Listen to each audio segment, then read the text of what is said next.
Bom dia, meninos e meninas. A ideia hoje é nós estudarmos a poesia romântica brasileira. Nós vamos começar com a poesia da primeira e segunda geração e, em seguida, nós vemos uma videoaula da terceira geração. Tá? Essa é a ideia de hoje. Então, vamos lá, né? Vamos lembrar vocês, né, primeira coisa, que o movimento romântico é mesmo um movimento de descontentes. A gente tinha comentado isso com vocês já.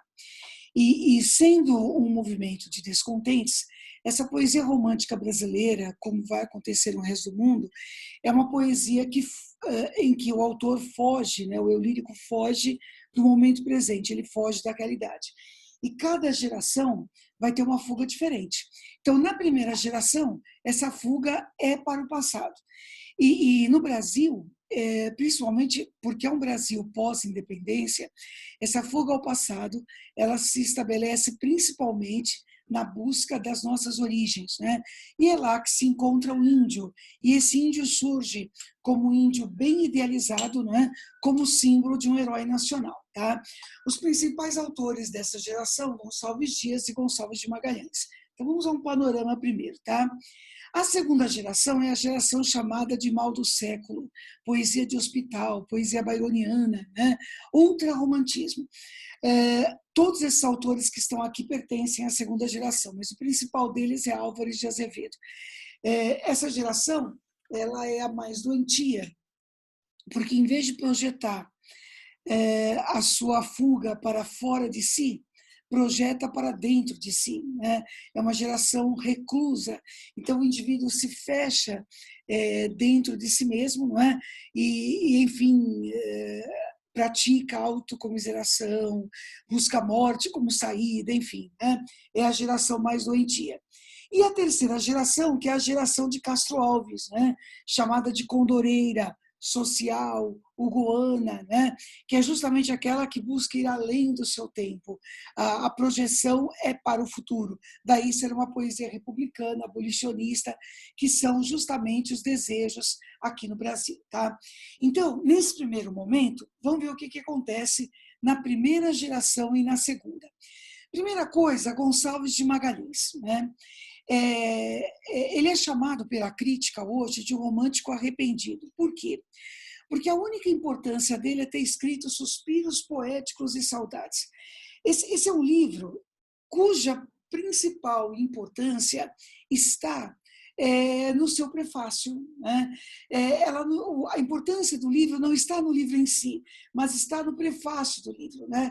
E como é que a gente percebe isso? A gente percebe que porque nós vamos encontrar um autor que projeta fazer uma série de coisas que, no fim das contas, ele não consegue fazer. Né? Tanto é que os vestibulares, hoje, né, quando pedem Gonçalves de Magalhães, costumam pedir o prefácio, certo? Que é justamente onde tem as propostas, onde há as propostas do romantismo. Na hora que ele foi escrever, ele se manteve muito preso aos clássicos, né? E não conseguiu a liberdade almejada pelos românticos, mas se propôs a fazer isso. Então, o prefácio tem essa importância. Aqui eu coloquei um pedacinho para vocês terem um pouco de contato com isso. É um livro de poesias escritas segundo as impressões dos lugares. Ora assim, nas ruínas da antiga Roma, meditando sobre a sorte dos impérios, ora no cimo dos montes, imaginação vagando no infinito, como átomo no espaço, ora nos antigos, admirando a grandeza de Deus e os prodígios do cristianismo, ora entre os ciprestes que espalham sua sombra sobre túmulos, ora, enfim, refletindo sobre a sorte da pátria, sobre as paixões dos homens, sobre o nada da vida. São poesias de um peregrino, variadas como as cenas da natureza, diversas como as fases da natureza, mas que se harmonizam pela unidade de pensamento e se ligam como os anéis de uma cadeia.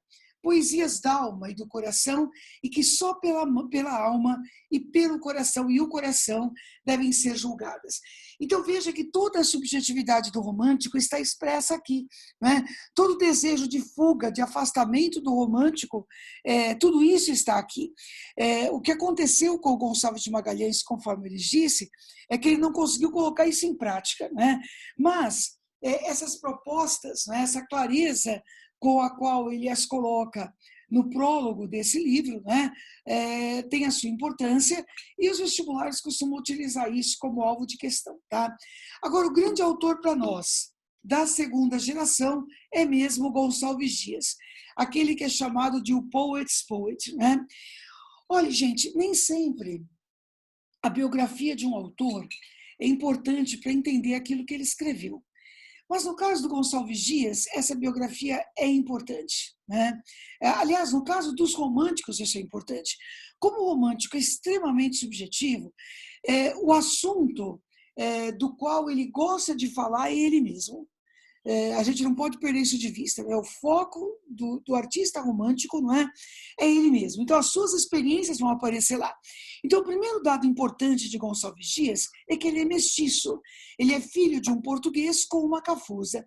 Vocês sabem que foi por isso, não é, que ele não pôde se casar com a Ana Amélia do Vale. Ele era apaixonado por ela. A questão é que essa moça era branca, né? E a família dela impediu o casamento por conta de Gonçalves Dias ser mestiço. Essa experiência vai fazer com que a poesia lírico-amorosa desse autor seja sempre idealizada, seja sempre platônica, né? É sempre aquele amor que jamais se realizou, justamente porque ele teve essa experiência desse amor jamais realizado. Em termos de trabalho, né, é formado na área de direito e foi etnógrafo. Ele fez inúmeras expedições até a Amazônia, justamente para estudar a vida dos índios. Né? E o objetivo era provar aquilo que deve ser óbvio para todos nós hoje, que nós não valemos mais ou menos por conta da cor que nós temos ou da cultura que nós temos. Né? Na verdade, o nosso valor é o mesmo, e todas as culturas têm igual importância, não importa de onde elas venham. Né? Se isso hoje para nós é óbvio, né? Lembre que nós estamos numa época em que isso não é óbvio, né? E isso vai ser trazido ao conhecimento aí do Gonçalves Dias, que vai utilizá-lo na sua poesia indianista. Como eu disse há pouco a vocês, ele é o poet's poet, ou seja, ele escreveu sobre tudo. Né? Nós vamos ter uma poesia lírico-amorosa, como é característico de todo poeta romântico, dentro desses moldes que eu disse a vocês. Ele vai fazer uma lírica naturista, certo?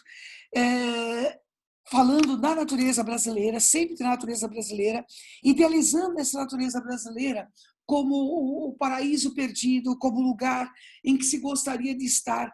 Lembre-se que ele é autor do poema mais parodiado da literatura, que é a Canção do Exílio. Né? Lembram-se? Minha terra tem palmeiras onde canta o sabiá, as aves que aqui gorjeiam não gorjeiam como lá.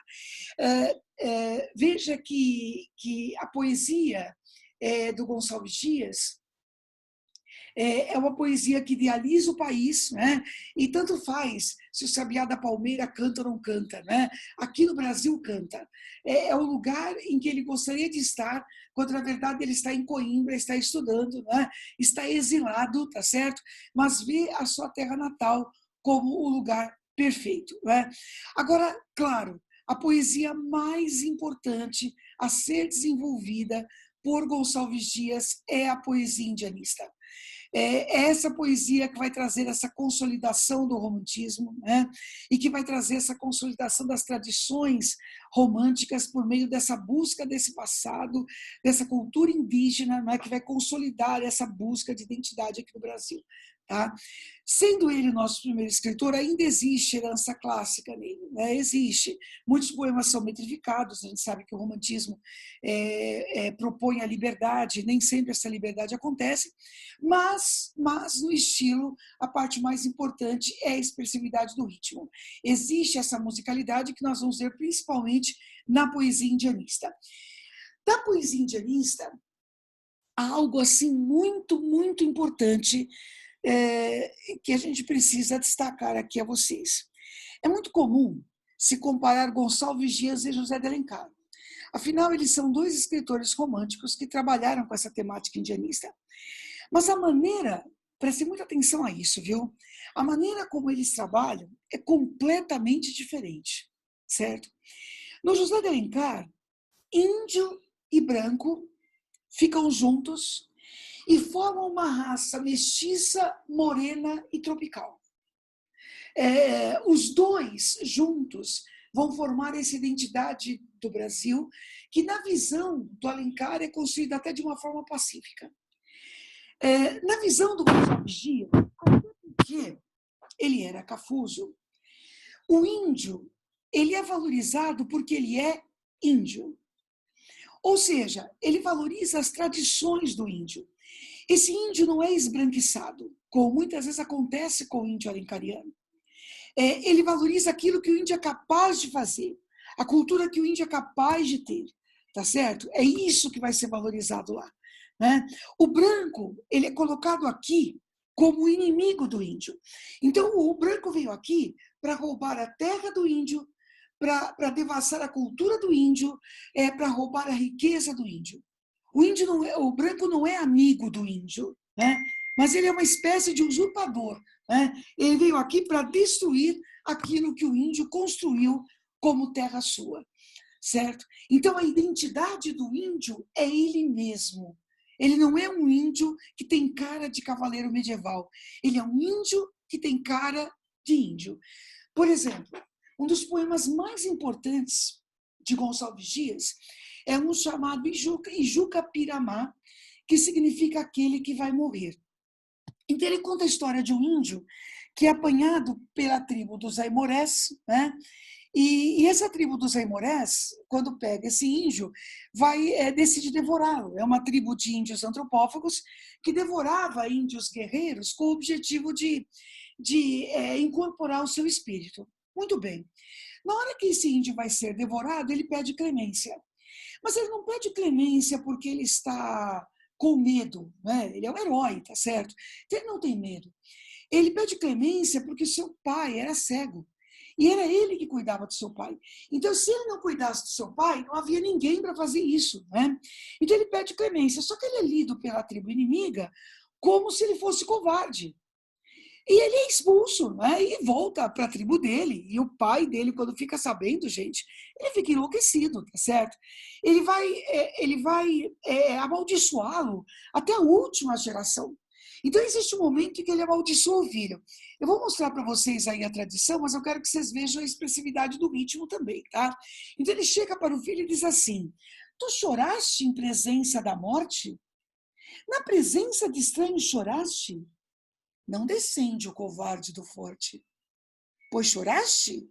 Meu filho, não és. Veja, por um lado, a gente pensa e fala assim, peraí, né? Eu devia estar feliz porque o seu filho voltou, porque o seu filho não morreu, né? Gente, para nós isso é assim, né? Porque para nós, na nossa cultura, é assim. Primeiro eu, depois os meus, depois os outros. Para o índio, não. Primeiro o coletivo, primeiro a tribo, depois ele.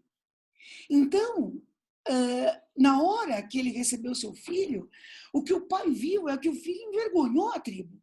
Então ele preferiu o filho morto a ver o filho envergonhando a tribo. Então, o nosso índio se toca daquilo que fez e volta para a tribo, né? Volta para a tribo que o havia preso, né? Que o havia prendido e se entrega. Só que diante de tanta coragem, né? Esses índios aimorés também não o devoram, tá certo? E ele acaba voltando. Então ele volta, mas depois de ter defendido a sua honra. Então, para o índio, o mais importante é o coletivo, não é o individual. Num poema chamado Marabá, nós vamos encontrar uma índia, né, que é menosprezada pelo resto da tribo porque ela é mestiça. Ela é uma índia, mas que tem olhos claros. Se na nossa cultura isso é visto como exótico, como bonito, na cultura indígena não. Como o próprio índio diz, eles gostam de olhos bem pretos. Eles gostam daquilo que é típico deles, não daquilo que é diferente deles. Então, o que existe de específico nessa poesia indianista de Gonçalves Dias é que você vai ter o índio que é valorizado enquanto índio, né? Mas enquanto aquele indivíduo que valoriza a sua identidade, a sua cultura. Não existe a mestiçagem aqui, certo? Não existe o branco se unindo ao índio irmanamente. Existe o branco como invasor, não é? E o índio tentando se defender desse invasor. Tá? Então, é isso que existe de mais importante na poesia de Gonçalves Dias. A segunda geração, que é essa geração byroniana, a poesia de hospital, tem como nome principal Álvares de Azevedo. Né? A gente sabe que se todos os românticos são extremamente sentimentais, na segunda geração isso é levado assim às últimas consequências. Né? Eles são extremamente subjetivos, a imaginação realmente vem em primeiro plano. Né? E o principal representante era o Álvares de Azevedo. Olha, gente, como eu disse há pouco sobre Gonçalves Dias, essa vivência pessoal aqui também ela é muito, muito verdadeira, viu? Para vocês terem uma ideia, o Gonçalves Dias, antes de fazer os 20 anos, né, ele já era estudante da Faculdade do Largo São Francisco, da Faculdade de Direito do Largo São Francisco. E o Álvares de Azevedo era um grande leitor, ele lia muito, muito, né? Estudava bastante também, ia para a faculdade, né? E o tempo que sobrava, quando chegava à noite, por exemplo, né? Ele deveria dormir, tá certo? Não, mas ele não dormia, né? Ele caía na farra mesmo. O Álvares de Azevedo não era apenas um ávido bebedor de cerveja. Ele bebia até éter, para vocês terem uma ideia. O éter, no século XIX, era utilizado como anestésico. Né? O negócio era feio, tá certo? Essas duas sociedades que estão aqui, a sociedade epicureia e a bucha, né? Esse a bucha tem a ver com esse fato deles beberem muito mesmo. Né? E epicureia tem a ver com o fato de ser uma sociedade fundada no prazer. Então, de verdade, não é? Muitos dos rituais que eram feitos no cemitério da Consolação efetivamente aconteciam. Né? O pessoal, muitas das histórias que estão nos contos do Álvares de Azevedo, né, são histórias que efetivamente aconteceram, tá certo? Então, de verdade, né, o pessoal assim tinha essa vida aí bem que fugia da realidade, mas por meio da fuga pelo álcool, enfim, pela leitura e tudo mais. Não é à toa que a poesia do Álvares de Azevedo é chamada de poesia livresca, né? Ou seja, existem muitas citações no Álvares de Azevedo, desde poetas do seu tempo, né, até das leituras que ele fez. Tudo no Álvares de Azevedo é vivenciado assim, firmemente, intensamente, mas na poesia. Entenda uma coisa, é consenso dos biógrafos de Álvares de Azevedo que ele teria morrido virgem. Mesmo assim, a poesia dele é extremamente erótica. Né? Mas tudo acontece na poesia. Por exemplo, o primeiro poema da Líria dos 20 Anos se chama No Mar. E quando você lê aquele poema, você tem a impressão de que o casal efetivamente está se relacionando sexualmente. Né? Até você se tocar de que ele está na praia e ela está lá, como ele mesmo diz, embalada na falua sob a luz da lua. Ou seja, ela está num barco no meio do mar. Gente, só se eles estivessem se relacionando por telepatia, tá certo? O fato é que ele se relaciona com ela na imaginação. O amor em Álvares de Azevedo se realiza plenamente, mas se realiza aqui, olha, no plano da imaginação. E ele coloca isso na poesia. Então, na poesia, ele vai dizer para você que ele tem febre, que ele treme, não é? Enfim, ele sua, tá certo? Mas tudo isso só acontece lá. Não acontece de verdade, acontece no plano da fantasia. Então, o erotismo, que ao mesmo tempo que demonstra uma vivência, né, mesmo que seja virtual, tá certo? Também denota muito medo de que isso aconteça na prática. Por isso que ele acaba vivendo isso na fantasia, tá?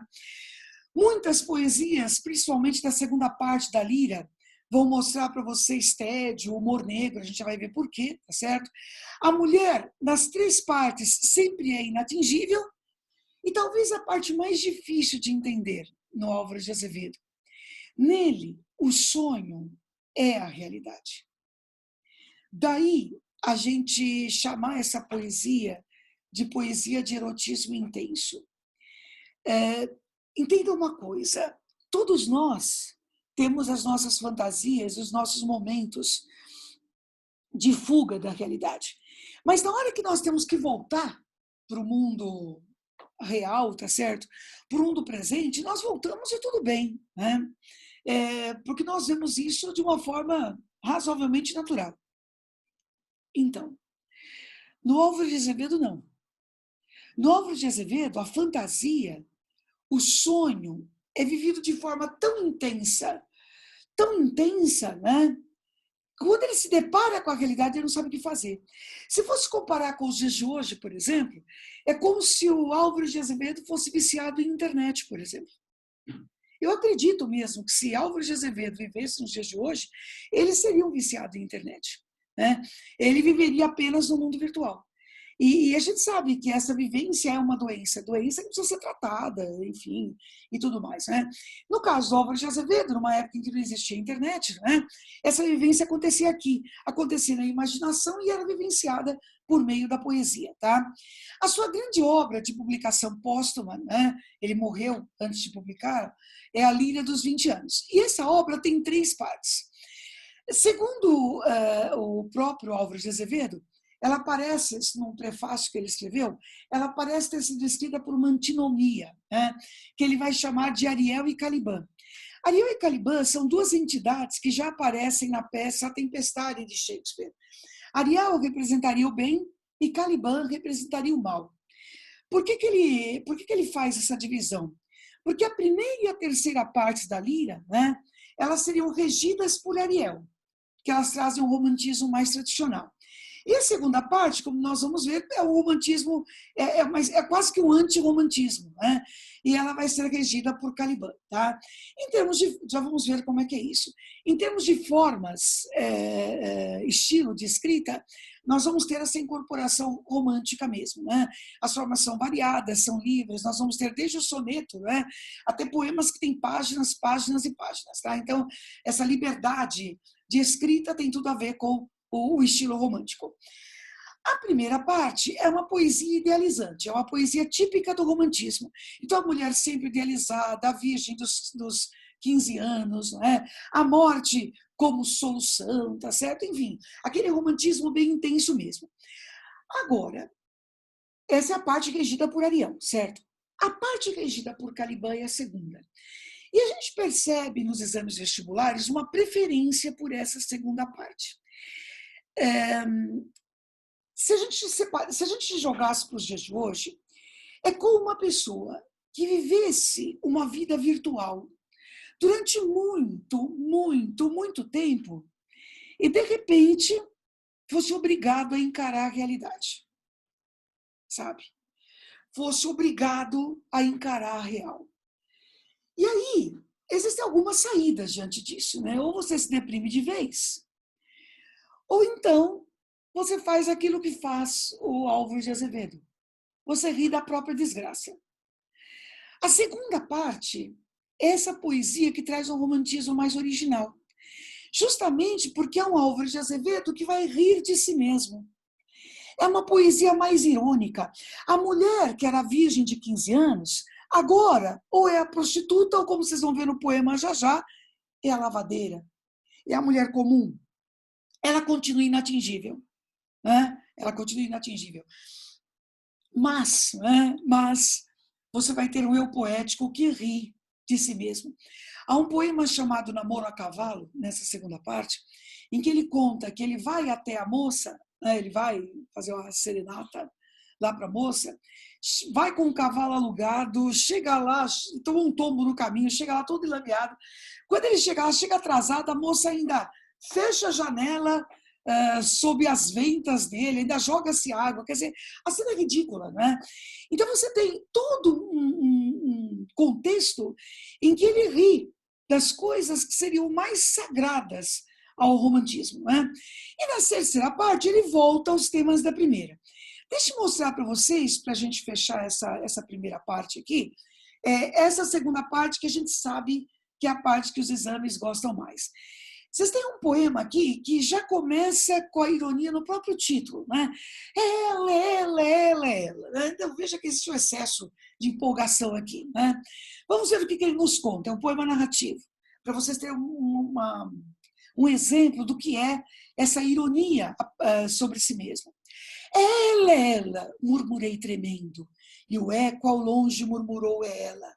Eu a vi, minha fada aérea e pura, a minha lavadeira na janela. Até aí, gente, a lavadeira pode ser sensual, problema nenhum, tá certo? Mas veja o que ele escreve depois. Essas águas furtadas onde eu moro, eu a vejo estendendo no telhado. Os vestidos de chita, as saias brancas, eu a vejo e suspira namorado. Gente, uma coisa eu garanto a vocês, por mais que uma mulher seja bonita, ninguém fica sensual estendendo roupa no varal. Né?